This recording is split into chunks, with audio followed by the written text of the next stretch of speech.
Okay, let's talk about helping. So you're coaching this kid.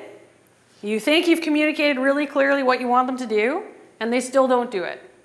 What are your choices? How can you help? I think the default most people have is modeling. I know for me, that's still my default. That's the first thing I'll try. Because if I say to the kid, like, swing the bat, and they don't swing it, I'm probably going to try showing them first. Okay? We're going to talk about why it's good to have some other ideas. Gestures, that's another way you can do it. So if the kid is, going too fast, you could gesture how to do it more slowly, right? You could use pictures or videos to help. So later in the presentation, if we have time, I'm going to show you the stuff I have on how to use video modeling, which sounds so complicated and whatever, but is super easy, super effective, and super well supported in the research. So video modeling is a good option. Another thing you could do is add some physical guidance. So the important thing to remember is that everyone is different, everyone learns differently in different activities. Different people probably have different things that work better for them to help them learn it. So pick the one that's going to be most effective for that person and realize that there's going to be variety. Who can tell me why this is an effective example of modeling? Some characteristic of this picture that tells you that modeling is probably effective for this participant. Sorry? Mirror image? Okay. No, not you. I know her. Yeah. Eye contact? Good. Not unimportant. This is a huge part of this. Modeling works because he's actually looking at what she's doing, right? I say that and I say it like, duh, that's why it works. But how many times have I seen someone model something for a kid and the kid is not watching? So really, if you're having fun modeling, that's nice, but you're wasting your time in terms of coaching, okay? So can anyone notice something else that lets you know that modeling is probably effective for him? It might be what you meant by mirror imaging. Yeah. Yeah, at the back, yeah. He's got a big smile on his face. Okay, he's happy. He's clearly engaged in the instruction. That's good, actually. I like that. I hadn't thought of that before. Yeah.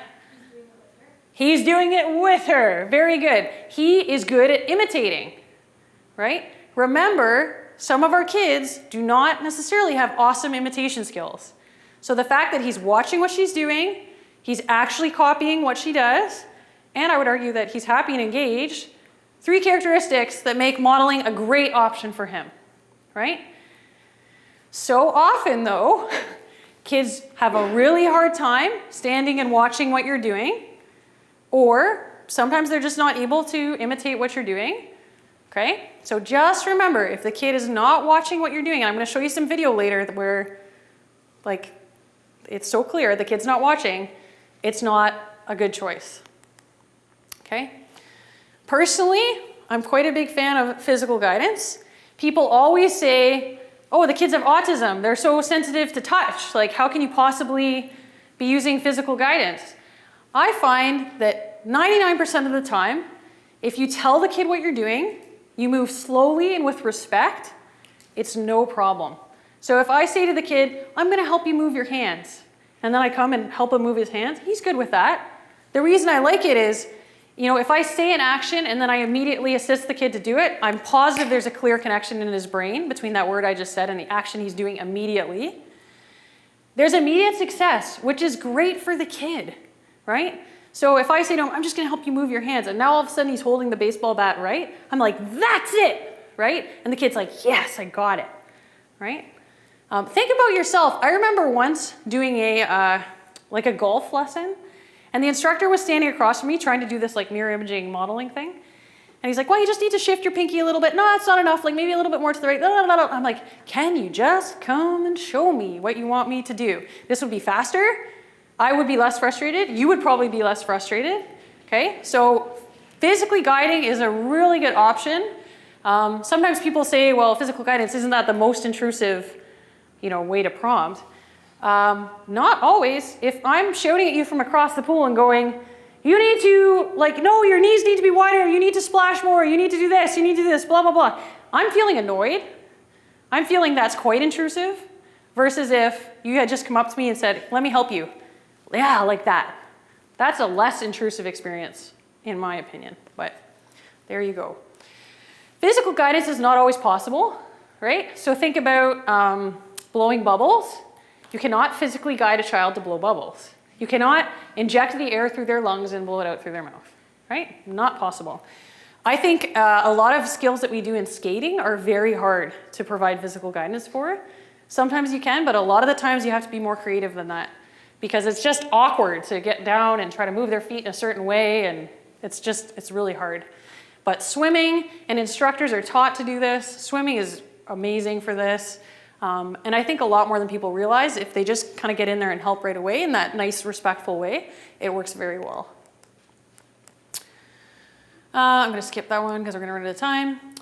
I want to quickly show you how we use whiteboards in our programs. So again, kind of looking at ways to augment communication. If I'm using a whiteboard, think about how many natural settings, natural coaching settings, people are using whiteboards, right? So maybe they're diagramming out, like the hockey coaches behind the bench, or like showing people what they want them to do, maybe drawing up a drill. For some of our kids, the whiteboard works very well. So this little guy, who almost always people in the room recognize, I think he does like every activity in Vancouver. He's a bit hard of hearing, so he doesn't hear 100%, and responds so well to the whiteboard. So what I want you to know is, when we tried to model this skill for him, he was like, la la, like, woo woo, not paying attention, right? When we drew it, he was like, cool, what are you drawing, right? So sometimes, and then if I'm standing next to him while we're going through the whiteboard, I can make sure he's attending, right? Whereas when I'm modeling, I turn around and I'm like, oh, no, he's not watching. Like, I gotta bike all the way back. So this is our bike program. Here he is with the whiteboard.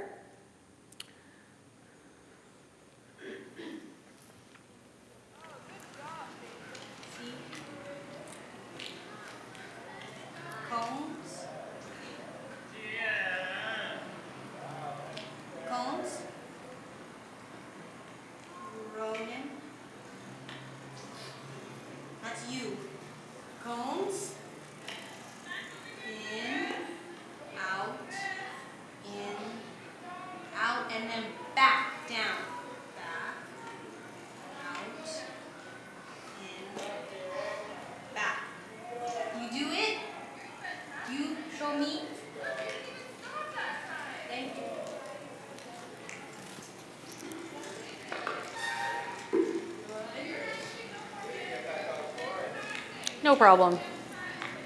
I did this presentation once and there was an adult with autism sitting in the front row and he says, why do you put the cones so close together? Why are you making that kid ride up the hill? Which is what everyone in the room is thinking, but he just said it, which I thought was awesome. Yes, I don't know why the cones are so close together. I don't know why she's making him ride up the hill. It's ridiculous. However, it does illustrate the point that he's really into the whiteboard.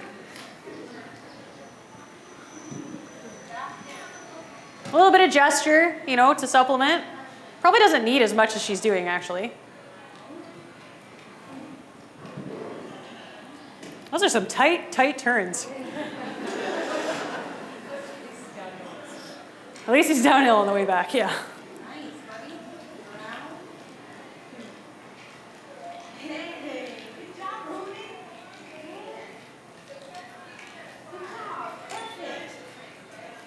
I always show the end of that because I think it's hilarious how she's like, high five, and he's like, yeah, okay.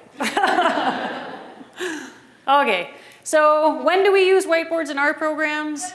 I find mapping, like mapping a drill, just like you would with lots of coaching, works well.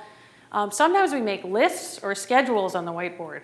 So here's our activities for today. Some of our gyms actually have a big whiteboard and it works well, especially with an older group who reads.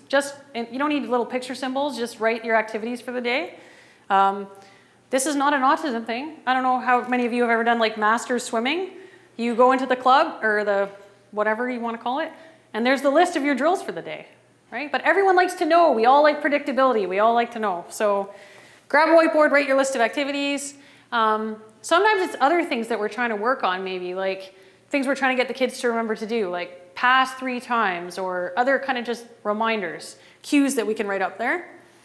Explaining positions, showing what goes where. So, you know, we've, in our bike program, one of the lessons that we do is parts of the bike. So actually getting some of the kids to come up and take turns drawing the different parts on the whiteboard. So sky's the limit, just be creative. Any questions about that stuff? We have more. We're not at the end of the individual supports. Any questions about those few things? Yes? Hold on, wait.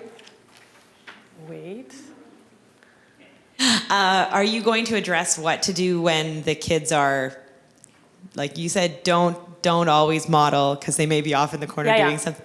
You're going to get to that? Yeah. Okay, great. Okay. Yeah, good.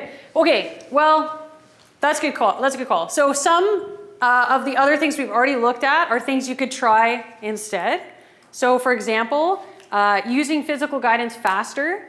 So maybe having a model that's a picture and then showing like, look, front float, right? This is what it looks like. Or even a video. Videos are awesome. Oh my God, I'll show you later. Kids, as soon as you take out an iPad, they're like, what's that, right? And they'll just watch it.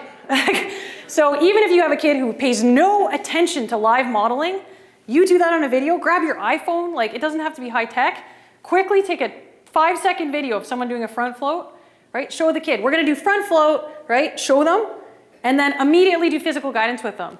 So, okay, now it's your turn for front float, right? Let them do it, immediately help them into the right position. They come up, great front float, that was awesome. Okay, so you can skip the live modeling altogether. That's what I find most often works best. Some of the other stuff too will you'll see that you can just layer these things onto each other.